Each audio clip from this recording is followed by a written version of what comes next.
Hi, everybody. I'm Erika Steinberg, and welcome to Around the Ladder, the podcast where we explore the unexpected paths of our career journeys. Many of us are familiar with the phrase climbing the corporate ladder, but what happens when your path doesn't follow a straight line? I love the idea of going around the ladder and really carving out a different kind of path that works for you. My own journey certainly took this route. After 25 years as an employee, I realized I'm an entrepreneur. Who knew? At mid 50s, I realized it. And I'm not alone in this. The Around the Ladder podcast is my opportunity to talk with others about their journeys. And today I am very happy to welcome Judy Schoenberg and Linda Lautenberg, who are co-founders of EvolveMe. EvolveMe is on a mission to empower professionals to thrive in an ever-evolving world of work. They work with groups of women in midlife looking to relaunch, reinvent, or level up their careers, and with companies invested in authentic leadership at every level. When I first met them and learned more about what they were doing, I instantly loved it, having gone through a reinvention myself. I wish that I had met the two of you a few years ago, but I'm happy to get to know you now. So welcome to both of you. I'm so happy to have you here. Thanks Welcome, so much, Erica. Erica. Thank you. So one of the things I really love Evolve Me's mission, and I know that there are many women who are reinventing themselves in the middle of their lives, in the middle of their careers, including the two of you. So can you tell me what happened for each of you that sparked the decision to reinvent your own careers, and really what did it feel like for you? Sure. I can kick us off. It's so great to be here with you and have this conversation. It's near and dear to my and Linda's heart. So we're looking forward to getting into it. So for me, I've been in the nonprofit, or I was in the nonprofit sector for my whole career, really. And I was at one organization, Girl Scouts of the USA, for 15 years in research. And I was in my mid 40s, and I had kind of worked my way up to the top of my department, and I had a lot of success during that time, having worked the whole time and raising my two boys, and kind of had a lot of things that I was juggling, but it was a good job for me for that time. It was in my mid 40s, and I saw myself, 5 years out. Did I want to be here when I was turning 50? That was a big milestone for me, and the answer was no. It was like I had gone through, a lot of changes in the organization, and I couldn't really see myself signing on for like another 5 years. And so I decided to take a leap, and it was really scary. I didn't have anything lined up, but I had I went with the idea that, I was going to take these skills that I had amassed throughout my career, and I really wanted to apply them in a new way. And I had been a research executive for a long time, and working in marketing and branding and program development. And I really had a yearning for working more directly with people. And I thought maybe some kind of coaching, training, facilitation, but I didn't know what that would look like. And I definitely didn't have it in my plan to become an entrepreneur.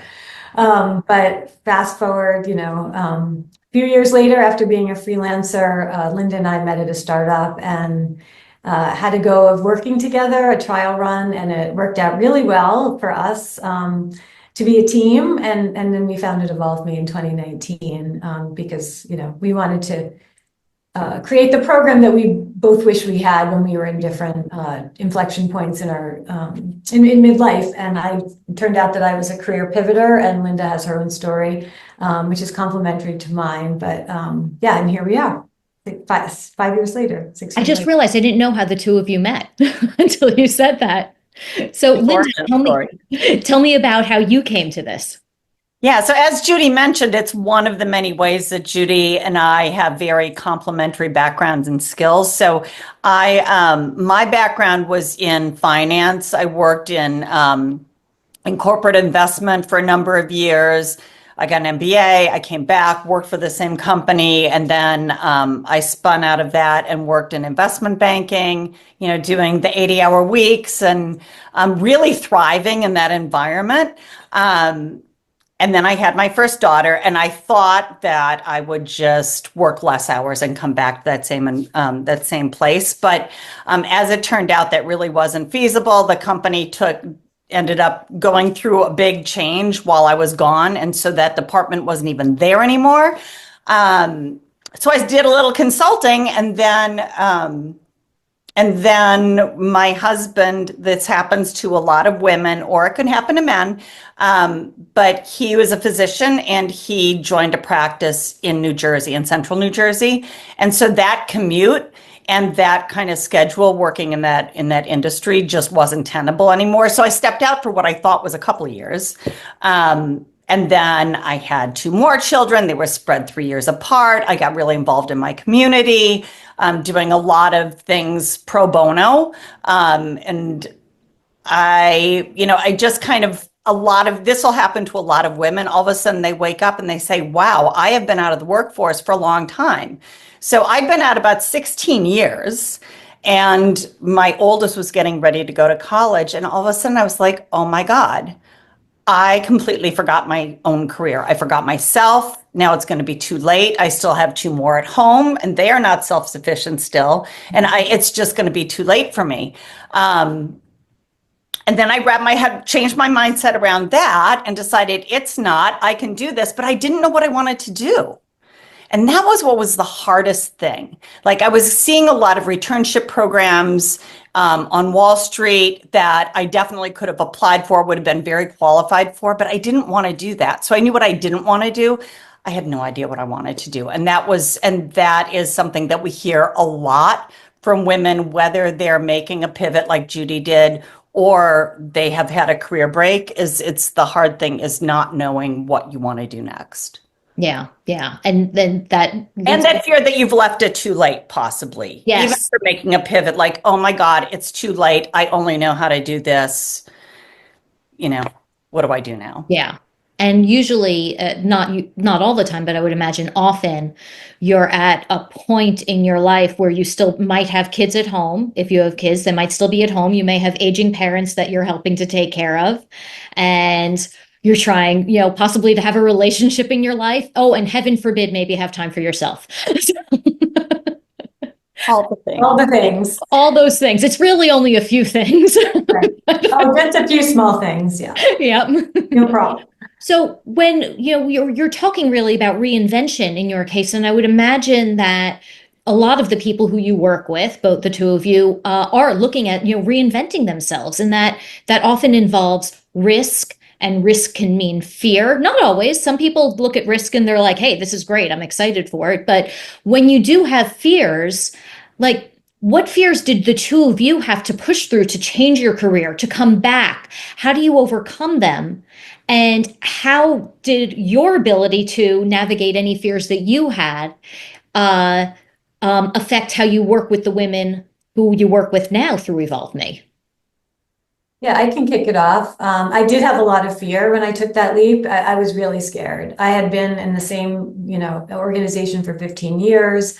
It was it was really a hard place to leave. A lot of people stayed for a long time. And my fear was around loss of professional identity. Mm-hmm. So I had a job where I had, it was a household name. Everybody, I said Girl Scouts, they said, wow, that's amazing. That's a dream job. Although somebody last night at a party told me that Linda and I had the dream job, and she was 25 or 26. So I was very impressed. Oh, good. And anyways, that's for another conversation. But so my fear was really around this loss of who I was. And I tell this story that for so many years after I left Girl Scouts, like probably 3, 4, 5 years even, I would introduce myself. I used to be a blank at Girl Scouts. Like I didn't know how to reclaim who I was as a professional outside of my title and my role. But I knew when I left that was where I needed to grow the most.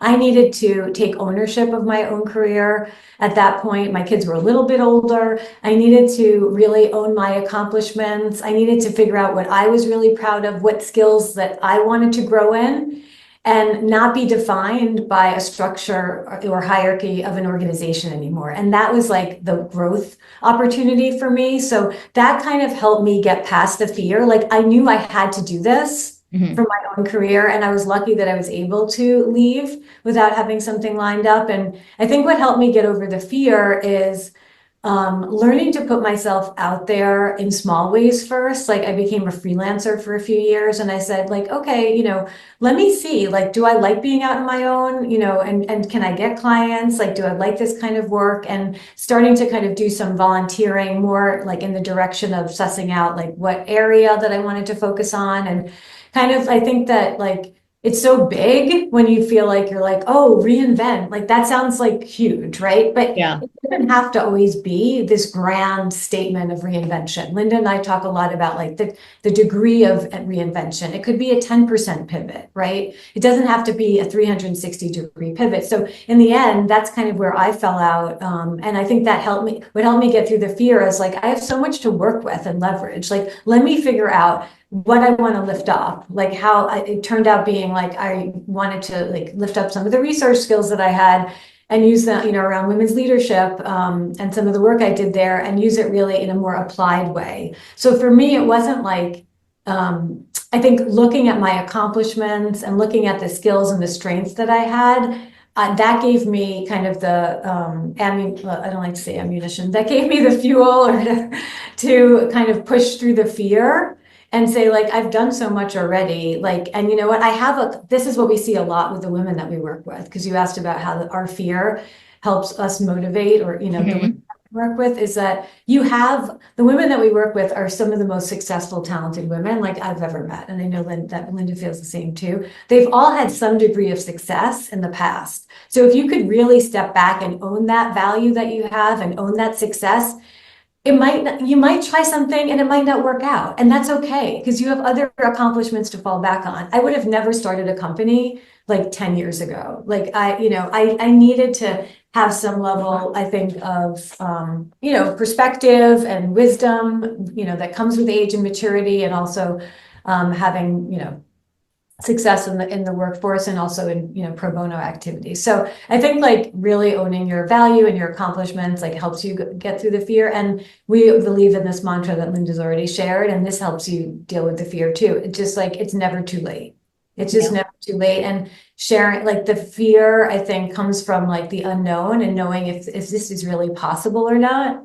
And Linda and I talk a lot about if you can't see it, you can't be it. So one of the ways that we inspire other women in our community is to collect stories of women who have reinvented. And we share those out in our community, on social media, like in our, newsletter. And that gives you also the hope that it's possible, right? And you see women making real changes and having momentum in their careers. And that gives you also the inspiration that you can do it. So. Yeah. And it can be really hard to claim your own accomplishments. I went through that struggle myself, and I found that one thing that helps is having something, like people would reflect it back at me. I wouldn't necessarily ask for it, although I think now I do. Now, sometimes if I'm having an off day, I will call somebody who I know and will say, I'm really like, I'm not feeling it. I'm not feeling my mojo. I'm not feeling my magic. Can you please tell me what you see and how you experience me? And hearing that can get it going again. But it's not a small thing to own that and to claim it, let alone have it give you the fuel and the energy to carry you through whatever process you're going through. So, and I think, you know what? I think you being a freelancer is not a small way of putting yourself out there. That's a pretty big thing. It did feel, I wasn't like, I didn't have, at the time, I was like, let me just dip my toe in. I didn't have like a website, or I didn't have, I kind of under the radar because I was sussing out whether I wanted to do it or not. But you raise a really important point, which is the cornerstone of like the cohort work that we do, is that the women are the mirrors for each other, right? When you feel like you can't own those skills and strengths. Yeah. That's why, that group work is nice. And Linda, your career in finance, how did that prepare you for the work that you're doing now? It's funny because when Judy was talking about 3 to 5 years trying to get, with that professional identity loss, it was a solid 5 years for me. And I definitely, for at least 5 years, not being out of the paid workforce, I would always refer to myself as what I used to do. That's how I would introduce myself. So it took a long time. But because then I had that longer period of not working for compensation, I really focused on oh, what am I going to be able to do now? What skills am I bringing to the table? So, I mean, I do think in my finance career, I really learned what it takes to be in that industry. I understand what an 80-hour work week was. I understand an old boys network. And I definitely saw firsthand the choices that families have to make if one of the two of them is going to be in that industry and what that takes. Not even just for women that want to stick it out in that industry, but if they have a spouse that's working those kind of hours and how difficult that is, then what that means for the spouse, the wife's or husband's, the person that's not in that industry, for their career, because one of the two people has to be somewhat flexible unless you make a choice, another choice, if you have children, another caregiving choice. So it really gave me a window into that. I think that I always thought I might step out. And so I was glad that I had that experience, that I got the credentials that I did, because I thought that that might make it easier for me to re-enter. And ultimately, what it did was give me the confidence. Like I felt like I at least had on paper some proof that I had worked for some major places. I had this MBA, whatever. But I will tell you that in terms of the skills that have really contributed to the work that Judy and I do now, it has nothing to do with anything I did in my finance career, and actually really nothing to do with any schoolwork. It was everything that I did during my break. Mm-hmm. And that was like learning to lead organizations and in nonprofits and doing group facilitation and that kind of work. And also, honestly, just raising a family and having to just do everything by the seat of your pants and figure it out and juggle a million things at once. That's what you have to do as an entrepreneur. Yeah. So I never thought to go in and start my own business with Judy, but every time I have to figure something out for us in our business, it goes back to what I did in the past 16 years and not something that I did when I was running spreadsheets and negotiating deals. So I would say that it's so easy to overlook the time that you spend outside of your career as not being important and not developing skills for what you're going to do in your next chapter. But Judy and I always talk about when you're thinking about what you want to do next, think about all the things you do in your life and everything that gives you flow and what do people come to you for, both outside of work and inside of your work, in your volunteer work, in all of it, because it's all of you and you want to bring your whole self into your work. For sure, and be as complete as you possibly can be. What you said about, taking a break reminded me of somebody who I met recently. I saw her speak and I was checking her out on LinkedIn. She's younger than I am, probably, maybe she's 40. I don't know. That's how, I don't know, but definitely younger than I am. And I saw on her LinkedIn, she had as one of her entries, an entry for taking time off to be a wife and a mother. And she just put it right out there. And I looked at that and I was like, wow, she just totally claimed that. I mean, that's not something, at my age at my age now, or at her age, when I was that age, that I would have felt comfortable doing. So I think that's a generational thing, first of all. But do you see, and I wouldn't have done it because I know I would have been worried that, what are people going to think? Even when I was at one job that I interviewed at years and years ago, a very senior man in the organization said to me, will your personal circumstances allow you to do the job the way it needs to get done? And now I would say, well, what do you mean by that? And I know exactly what he meant by that. And I answered yes, and that was simple. And then I went back and I said to the recruiter, pull me out. I'm not working there. So I was like, this is, that's not for me.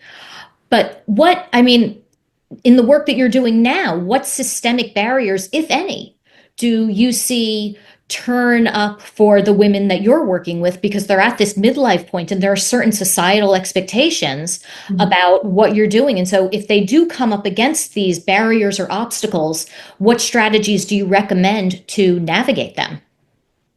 Sure. I think ageism is definitely one of them. And I know that we'll touch on this in the conversation that I'm told, so I won't gonna give it away too much now. But ageism is definitely one that we tackle a lot. I think that what you're saying about this manager asking you about your personal circumstances just made me think about how much, we say that we are on a mission to help professionals in the ever evolving world of work. The world of work, right, has changed so much in the last 5 or 6 years. And when you think about women's personal circumstances, like flexibility and autonomy is so valued, especially in midlife, as we were talking about in the beginning of this conversation, right? We're managing all the things, especially at this age, right? Sometimes on both sides of the spectrum with younger kids or aging parents and, lots of different types of responsibilities that I think flexibility is really paramount. And I think what some of the systemic ways that the workforce has changed that's to women's advantage in the last few years is that, what one is breaks have become normalized, right? As you were saying, it's a generational thing, but really it's become normalized for everybody during the pandemic in terms of people taking breaks and taking breaks for different reasons, I think is much more normalized. And LinkedIn helped us with that by creating even that title that you see now that appears. Also, what we were also talking about in the beginning of the conversation is that over the last few years, like with hybrid work, with remote work, that what goes on behind the scenes, that was kind of opened up, right, during the pandemic of all the things that people, women and, men are managing. And so, people know that, managers and supervisors know that people need more flexibility, especially women, because the caregiving roles still kind of, skew in that way. I think it's changing a lot with this generation. But I think, women come to us and ask about like, well, can I ask about flexibility? Can I ask about like remote and hybrid situations? And more often than not, those are available. And I don't think you'll be penalized as much as you were in the past if you are looking for flexibility. I think that in terms of systemic issues, we also see that like there's 5 or 6 generations now in the workforce. Whoa, really?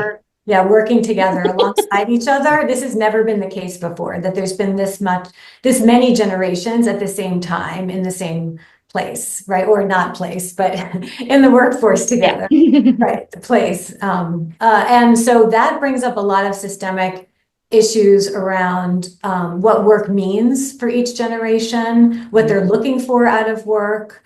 There's a lot of, I think, communication issues that are like, that get in the way with collaboration across the generations. And that is a systemic issue, like across industries. Like, how do we really understand other generations? They're speaking a different language, and I think that there's a lot, we're doing some interesting work now with companies around different career, stages and ages and trying to bring some of that generational conversation out in the open. So that's really interesting. And I think just in general, like, looking from a systemic perspective, like a bright spot is that there's more opportunities for women now because of the remote and the hybrid work, because you can apply for jobs all across the country, right? If it's remote. And if it's flexible, in that way, I think that opens up just a lot more possibility when you're making a change. So I think that there's definitely some bright spots, like around flexibility and the way we work. And then,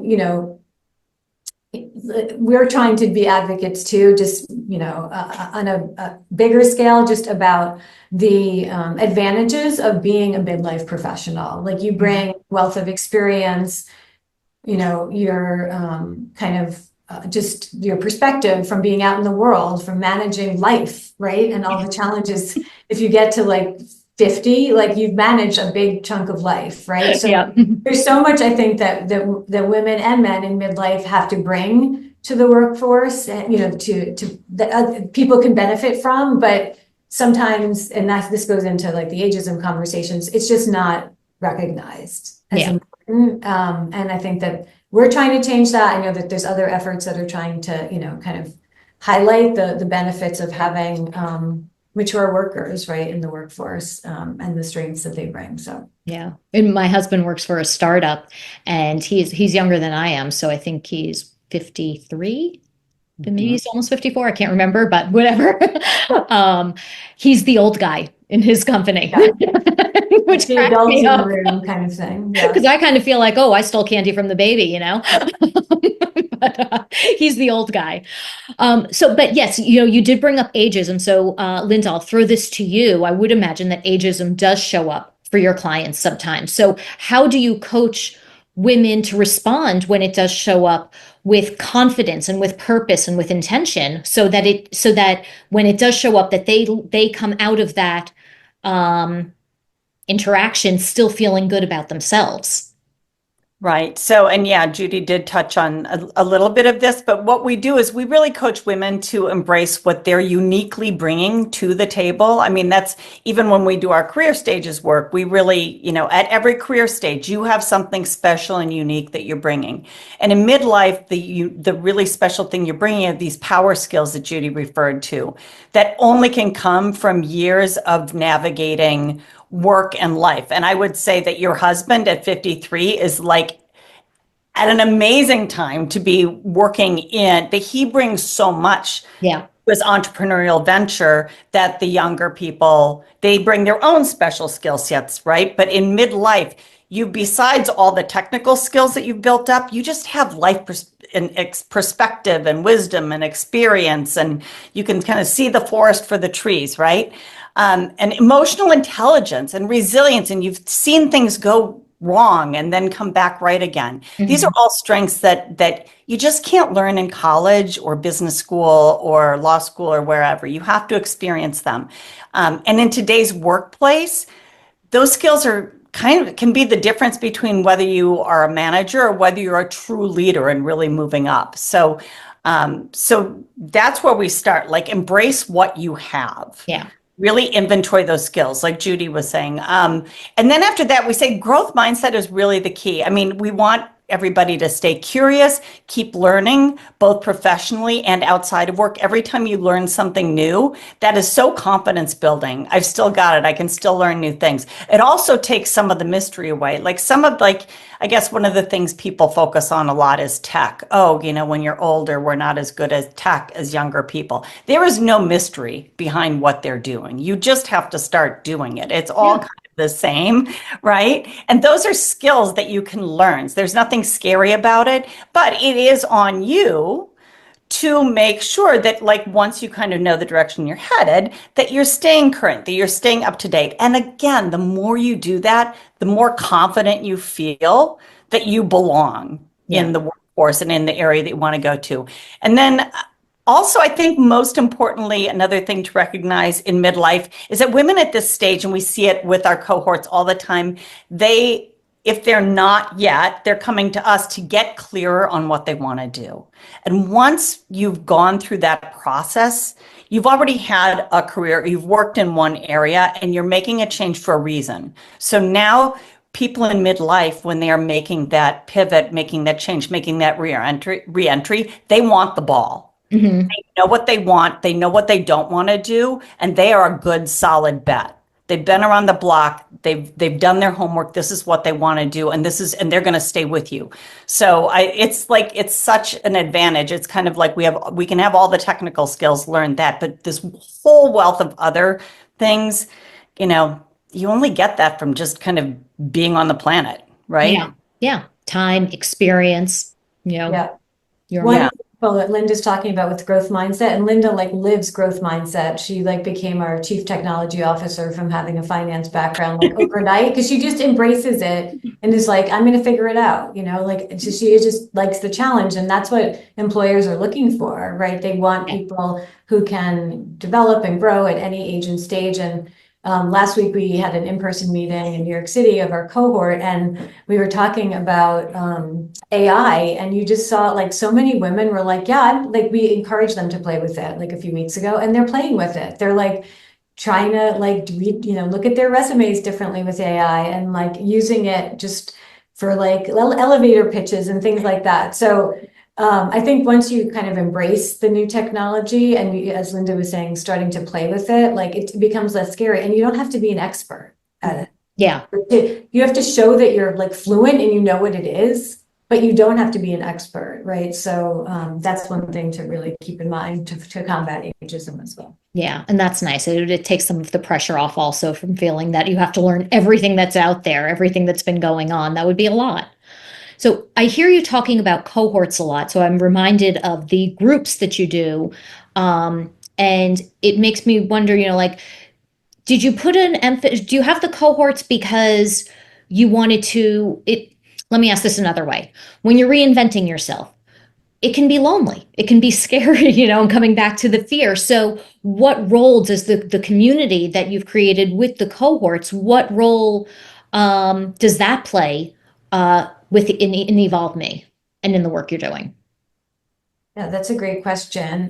Linda and I both felt like it was very isolating to make a change on our own. Like Linda as a career returner, me as a career pivoter. You can't Google your way like into a career reinvention. I tried. There's like lots of resources out there that exist, but it's not all kind of curated. There's a lot of resources for women like coming back from a maternity leave, let's say, but not a lot of resources for women in midlife. It's kind of an overlooked demographic. And so we wanted to make it easier for the women who were coming up to make a change, right? So we were very intentional about, we thought that one-on-one coaching wouldn't work. It's like a sample size of one, like you're in a, it's very, and that also can be actually isolating because it could continue you kind of just to be in your head. So we knew that a group model was going to be the one that we were going to embark on. And then, but, we wanted some structure too around our group. So we created a method called the DARE method for career reinvention, which stands for Discover, Amplify, Refresh, and Embark. And each kind of the first part of the model is very inner focused, and then you kind of go into the external pieces of resume and networking and LinkedIn and all of that. This work is scary, right? It can be scary, especially like what Linda was talking about. Women come to us a lot of the time not knowing what to do, what direction to take. It feels so big. They could go in so many different directions, right? Because they're really talented. And so this model and like the group setting helps them be grounded, helps them have the steps to follow, and they're following along like in a like-minded community. So even if it's industry agnostic, right? And that's also on purpose. A lot of times professional development in groups is done just with people that you are in the same industry with, right? Lawyers with lawyers, management consultants with each other. Like in the beauty of the community, which we referred to earlier, is that women really mirror each other, right? They see things in each other that maybe they're not even ready to see for themselves. Like if you have, a lawyer talking across the table from a designer, they'll say, "Oh, have you ever considered this?" Right?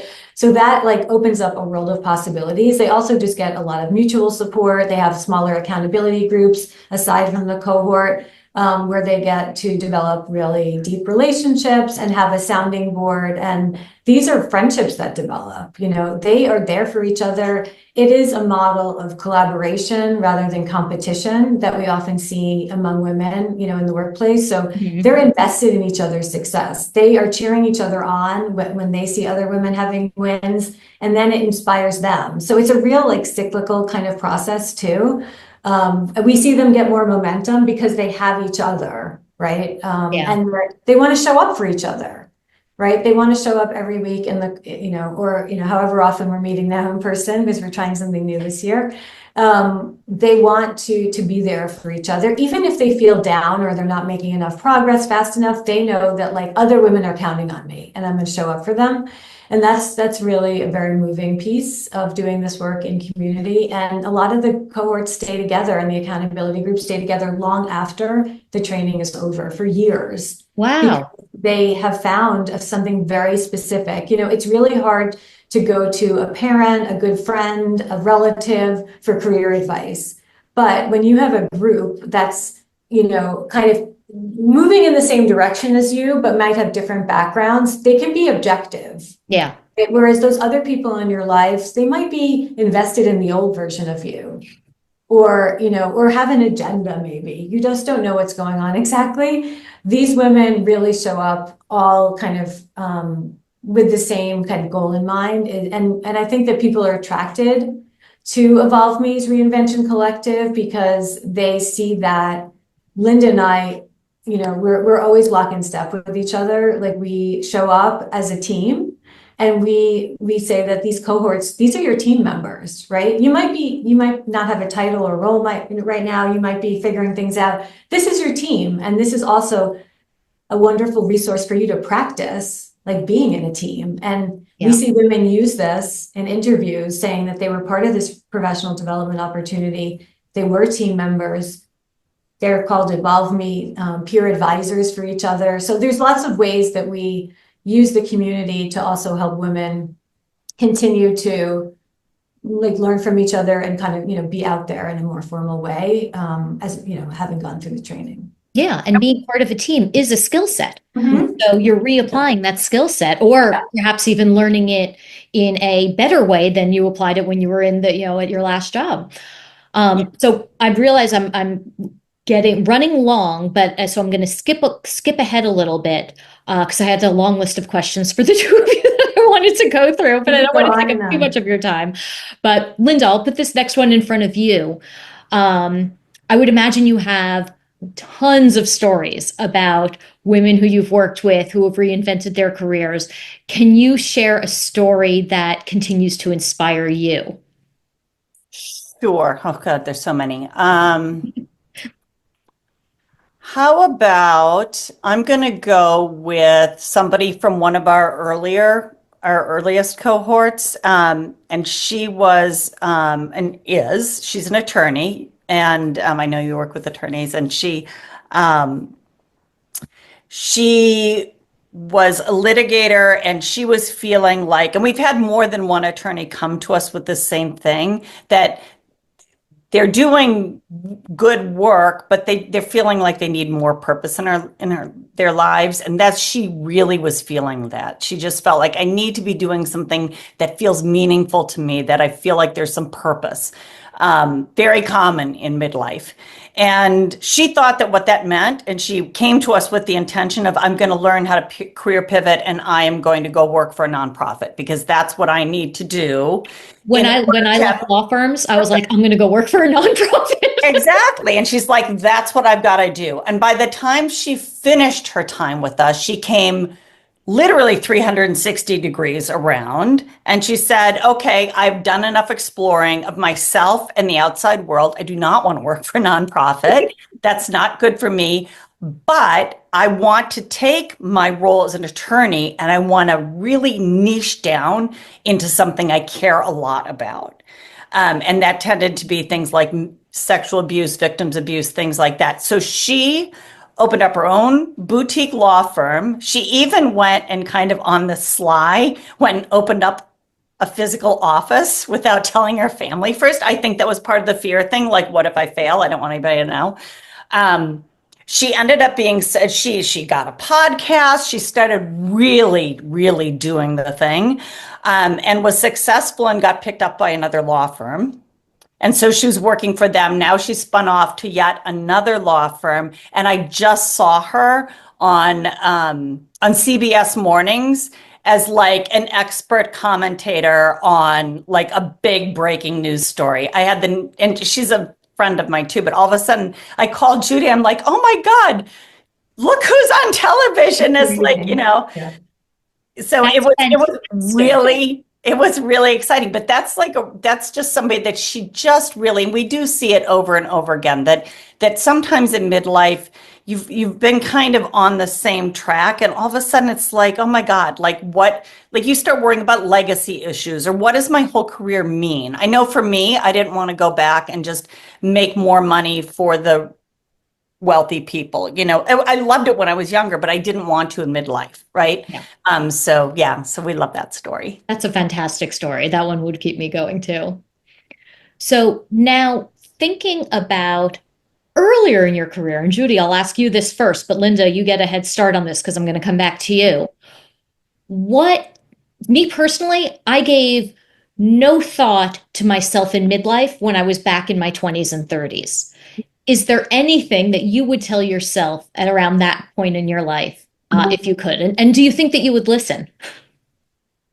Yeah, that's a good question, and it also resonates with some of the work that Linda and I are doing now around career stages and working with younger women, early career. And I look at them and I was like, "Ooh, I wish I had this advice, some of the advice that we're giving them then." So I guess the advice that I wish I had at that age in my 20s was that it doesn't have to be a linear path.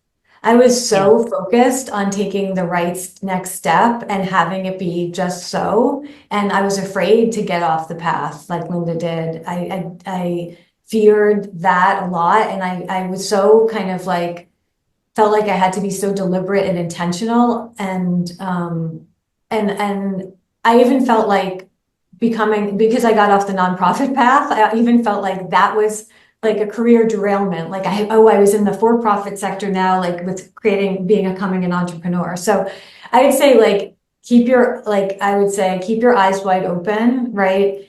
There's not a linear path, right? Like all the twists and turns will teach you something that you need to know to get you to the next step in your career. And yeah, just like look at opportunities with with a fresh perspective. Like don't get so siloed, I guess, like in one area that you can't see beyond it, that there are other opportunities in other industries and other types of, roles. And yeah, and I think that I would say also just one last thing is like build your network early. Start with that. Keep in touch with people.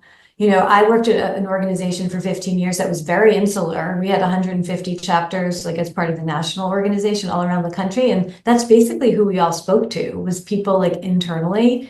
And it's so important to keep up connections and just start having people in your corner as your personal board of advisors from all different walks of life, all different industries, all different career stages. I think it makes for a richer professional life all around. Even if you are, even when you're not looking for a job, even when you're not looking for an opportunity, just to have conversations with people outside of your field, I think can be really enriching and, open you up to new possibilities.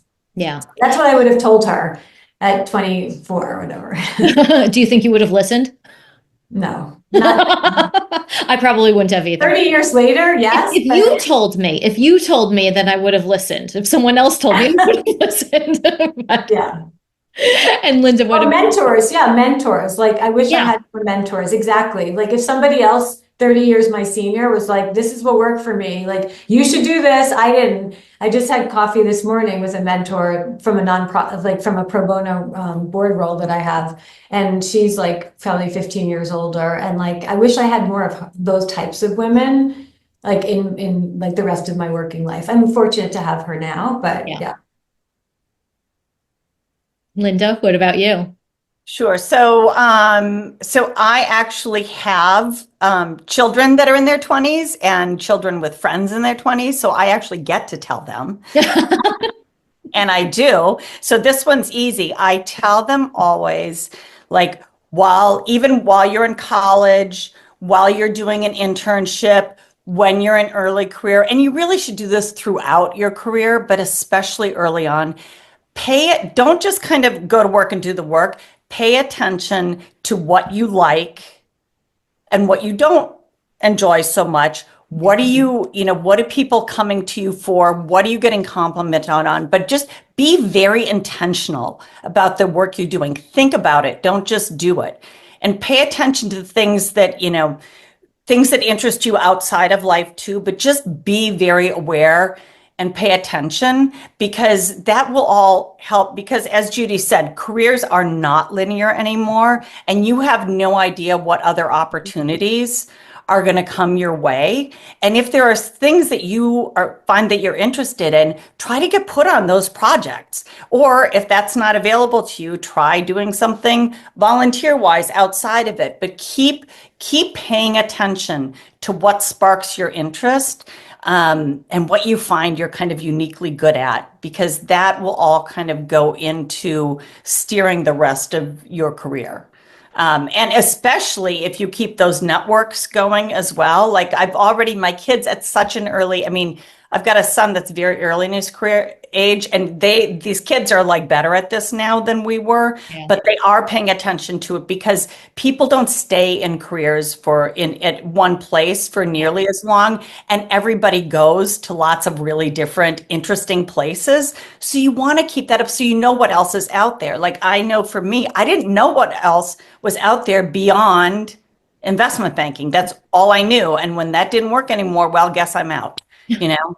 And I can say from Judy, from where she worked, we are always coming across people from her nonprofit all the time. They're everywhere, right? So so I would definitely double down on what Judy said about networks as well. Yeah, yeah. And also just that level of awareness about yourself is something that never came, that never came across my consciousness when I was in my 20s and 30s. Now in my 50s, it's there. But being able to develop that at an earlier age about what really makes you tick and what ticks you off really Mhm. that's such a gift. It'll serve you throughout your life to develop that early on. Right. And those may change, right, as you Yeah. go, but it's like good to take stock of it at every stage you're in, right? And if it changes, it's not a failure. It's just it's being intentional, right? As Yeah. Linda said. Yeah. Well, thank you both so much. I so appreciate us being able to continue the conversation recorded so we can share it with others. And for anybody who's listening, I hope that you enjoyed this conversation as much as I did. I am going to put all of the information about where to find Judy and Linda and EvolveMe in the show notes. And I hope that you will tell other people about Around the Ladder. And for now, ladies, thank you so much. I really appreciate it. Have a great rest of your day. Thanks, Erica, for a great conversation. It was wonderful talking to you. Thank you.